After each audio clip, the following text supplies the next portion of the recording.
Allahu Akbar, Allahu Akbar.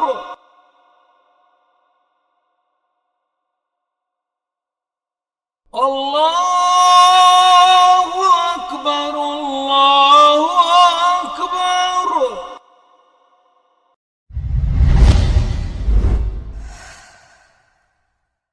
İn uridu illa'l islaha mastata'tu. Mən ancaq bacardığım qədər islah etmək istəyirəm. Bismillahirrahmanirrahim. Elhamdülillahi Rabbil alemin. Ve salatu ve selamu ala eşrafil enbiya'i vel mursalin. Nebiyyina Muhammedin ve ala alihi ve sahbihi ecmain. Elhamdülillah. Yine Resulullah sallallahu aleyhi ve sellemin mübarek hayatını okumaya devam edirik. Ve o vaxt ki müşrikler İslamı qəbul edən sahabələrə sözlə, danışıqla əziyyətlər verirdilər və bir müddətdən sonra artıq başladılar fiziki, feili işgəncələr verməyə, əziyyətlər verməyə. O vaxt ki Əbu Cəhl eşidəndə ki Qureyşdən imkanlı olan biri İslam dinini qəbul edib, Peyğəmbər sallallahu aleyhi və səlləmə tabi olub, onu danlayardı və onun ticarətini, malının əlindən çıxmasını deyərdi. Lakin zəif insan, kasıb biri olsaydı, onu döyərdi, vurardı və başqalarını da onu döyməyə təşviq edərdi.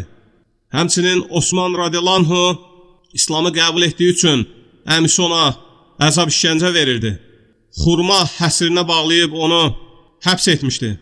Həmçinin Peyğəmbər sallallahu aleyhi və səlləmin digər sahabələrindən biri də Musab ibn Umeyr idi. Əzab işgəncə edilən, o Məkkənin ən yaraşıqlı və ən gözəl olan cavanı idi. Həmişə bir yoldan keçəndə gözəl ətrinin qoxusundan bilərdilər ki, buradan Musab keçib. Onun valideynləri də çox varlı idilər. Anası onun İslam dinini qəbul etdiyini eşidəndə ona çoxlu əziyyətlər verdilər və anası onu yemək içməkdən, malından belə məhrum etdi. Hətta sonda evdən də onu qovdular. Hansı ki qabaqlar rahat evdə yaşayırdı, istədiyi yeməkləri yeyib içirdi, ən gözəl paltarları geyinirdi, ən gözəl ətirləri istifadə edirdi. Lakin bu dünya malını İslam dininə dəyişdi. Onun Allah və Rasuluna olan imanı, sevgisi bunları ona unutturdu. Həmçinin əzab işgəncə çəkilən sahabələrdən də biri Bilal ibn Rabah idi radiyallahu anhu.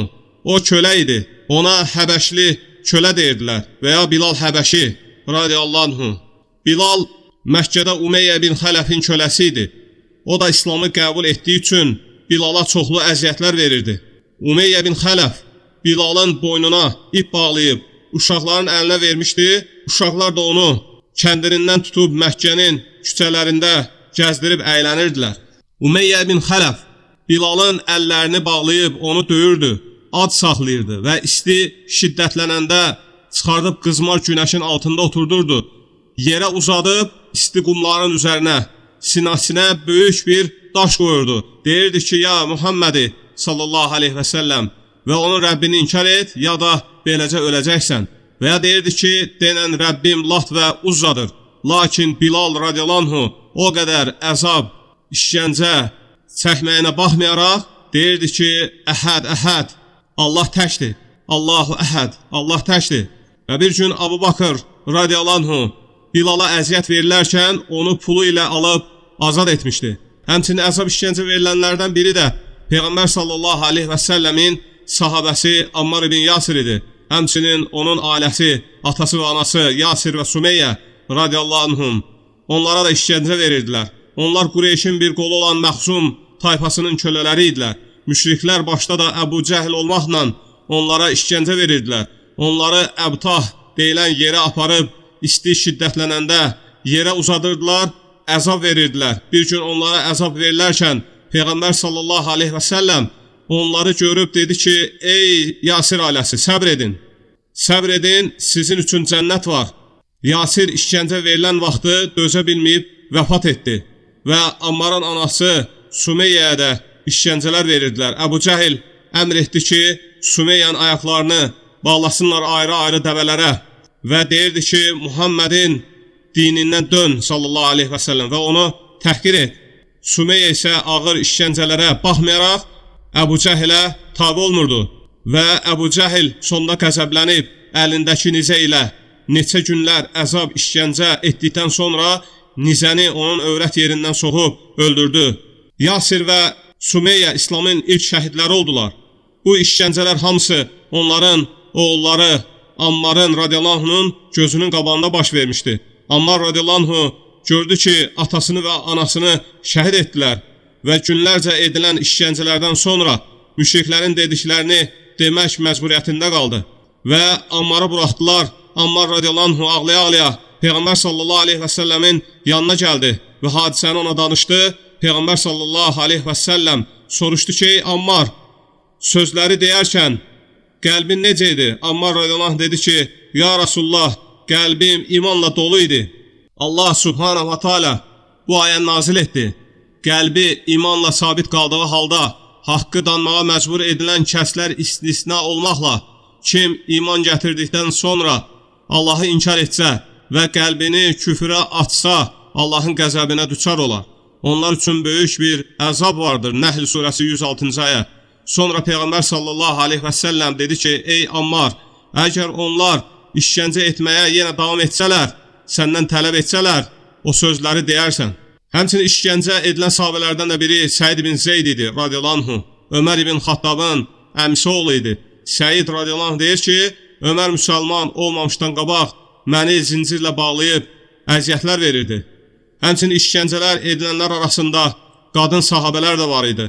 Onlardan da biri Nəhdiyyə radiyallahu anhə və onun qızı idi. Abu Bakır radiyallahu anh onların əzab çəkdiyini görəndə onları Allah yolunda alıb azad etdi. Həmçinin əzab edilənlərdən də biri Xabbab ibn Ərət idi radiyallahu anh. Deyir ki, bir gün məni apardılar, od qaladılar, içinə daş atdılar, sonra paltarımı çıxardıb qızmar daşın üzərinə kürəyim üstə uzatdılar. Onlar məni daşın üzərində o qədər saxladılar ki, yanan dərimdən çıxan piy əriyərək daşın hərarətini söndürməyə başladı. Xabbab radiyallahu anh deyir ki, Peyğəmbər sallallahu aleyhi və səlləmin sahabələrinin içində mənim qədər bəla və sıxıntıya məruz qalanı bilmirəm. Bir vaxtlar Xabbab radiyallahu anh, Ömər radiyallahu anh xəlifə olanda onun yanına gəlmək üçün izin istədi. Ömər radiyallahu anh dedi ki, ey Xabbab gəl. Və söhbət əsnasında Xabbab radiyallahu anh belini açıb müşriklərin ona necə əzab verdiklərini, yandıran daşların izlərini göstərdi və orada olanlar ağlamaya başladılar. Və bir gün Əli radiyallahu anh Xabbabın qəbrinin yanından keçərkən belə dedi, Allah Xabbaba rəhm etsin, sevərək qəbul etdi, itayətlə hicrət etdi, mücahid olaraq yaşadı, bədəni ilə imtihan edildi.